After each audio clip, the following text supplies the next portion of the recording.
March 1971. A North Vietnamese colonel sits at a small wooden desk in a bunker outside Hanoi. He is writing a classified report. The report will be filed in an archive that nobody outside the Politburo will read for the next 20 years. The colonel writes carefully. He has spent 40 hours interrogating a captured American. The American has not spoken. He has not eaten. He has not asked for water. The colonel ends his report with a single sentence. He writes, "These men are not soldiers. We are losing this war." That report exists. It was declassified by the Vietnamese government in 1991, and the man the colonel was writing about belonged to a unit that the United States Department of Defense did not officially acknowledge existed for 30 years. They were called MACVSOG. This is the story of what the North Vietnamese said when they captured one alive. In 1964, the United States military created a unit so secret that even the men who joined it did not know its real name. The official designation was the Military Assistance Command Vietnam Studies and Observations Group. The name was deliberately bureaucratic. It was meant to sound like a research office. In reality, it was a black operations unit running the most dangerous missions of the entire war.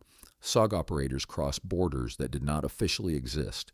They infiltrated Laos. They infiltrated Cambodia. They infiltrated North Vietnam itself. They worked in teams of 6 to 12 men. Half of them were Americans. The other half were indigenous fighters, mostly Montagnard tribesmen recruited from the Central Highlands. The Americans wore tiger stripe camouflage with no insignia. They carried weapons that could not be traced back to the United States. They left no paperwork behind. The casualty rate inside SOG reached 100% in some operational years. Not 80%, not 90%, 100%. Every man on the roster, killed or wounded, replaced by another. But here's the part that nobody talks about. The North Vietnamese knew about SOG from the very beginning. They had agents inside the South Vietnamese government. They had radio interceptors monitoring American communications. They knew where SOG bases were located. They knew the names of some of the operators. What they did not know, and what would torment their intelligence officers for the entire war, was how to defeat them. The standard NVA tactic against captured American servicemen was simple. They separated officers from enlisted men. They isolated each prisoner. They applied pressure. Most prisoners broke within 72 hours. They gave up unit designations, troop strengths, supply routes. The information was useful. The system worked. It did not work on SOG, a North Vietnamese intelligence report from 1968, recovered after the war and translated by John Plaster in his book SOG, The Secret Wars of America's Commandos in Vietnam, describes the interrogation of an American captured in Laos. The American had been wounded. He had lost approximately 40% of his blood. He could barely stand. The interrogating officer asked him a simple question. "What is your name?"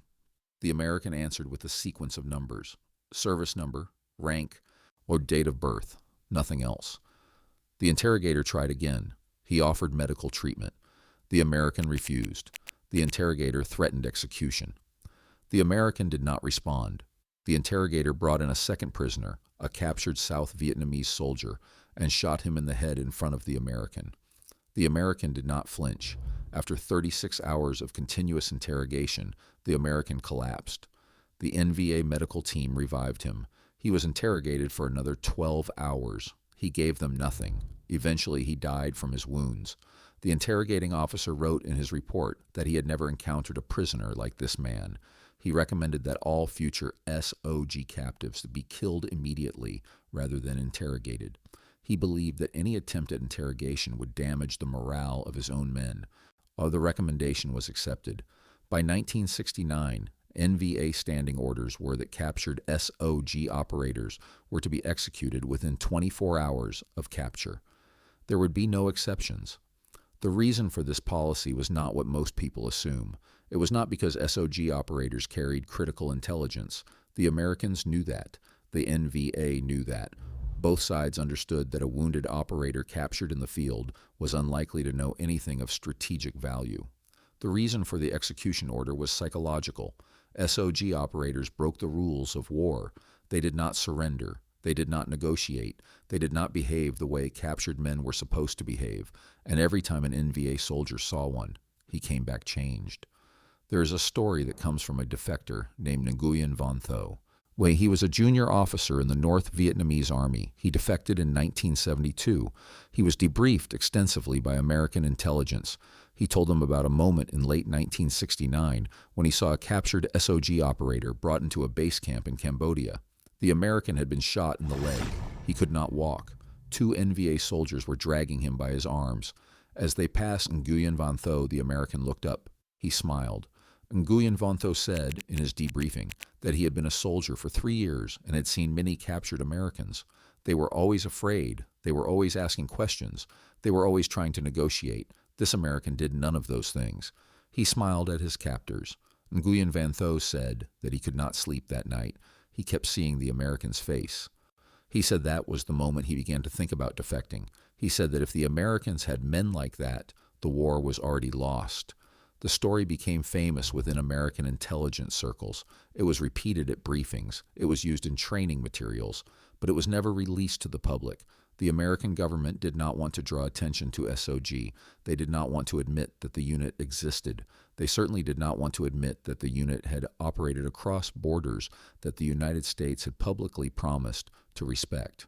For the families of SOG operators killed in action, this silence was devastating. 60 SOG operators were officially listed as missing in action by the end of the war.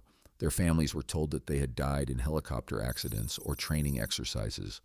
Some families did not learn the truth until the late 1990s when SOG records were finally declassified. But the North Vietnamese knew the truth all along. They had captured many of these men. They had interrogated them. They had buried them. And in their own records, they wrote about them with a kind of reluctant respect that does not appear in any other Vietnam-era document.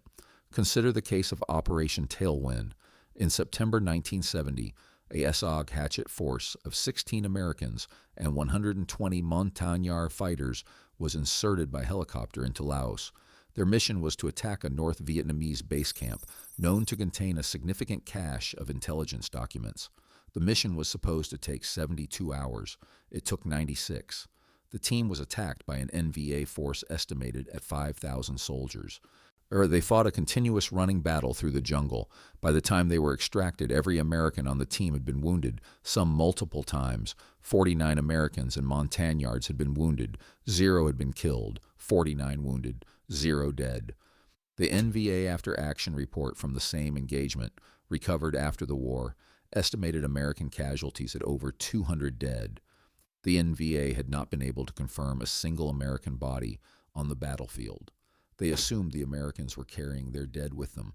They could not understand how a force of 16 men could survive an engagement against 5,000 and extract with no fatalities.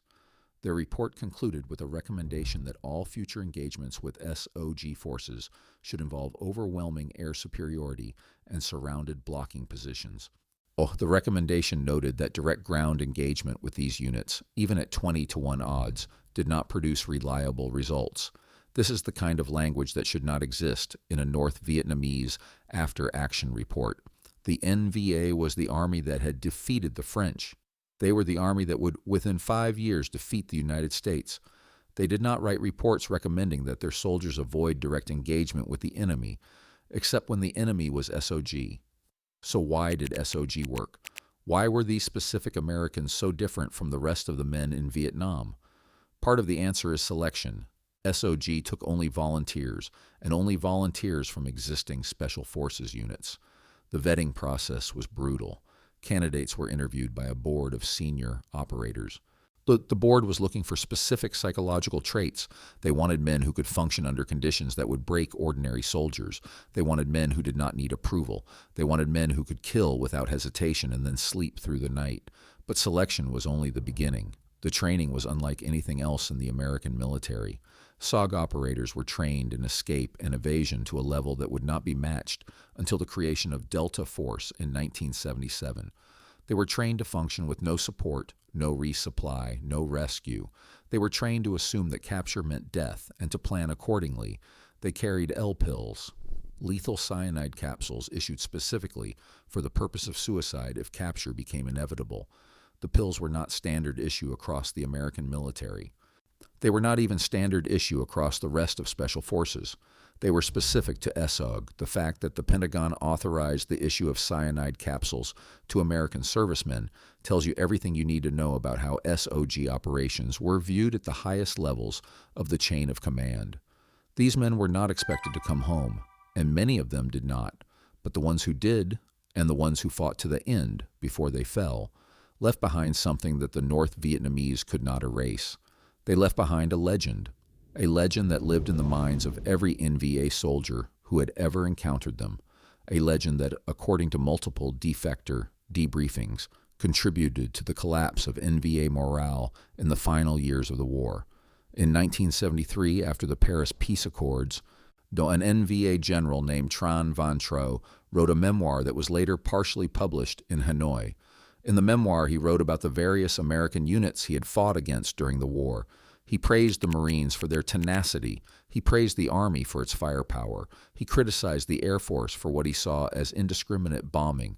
When he came to SOG, he wrote one paragraph. He wrote that the Green Hat Ghosts had been the most dangerous opponent his Army had faced.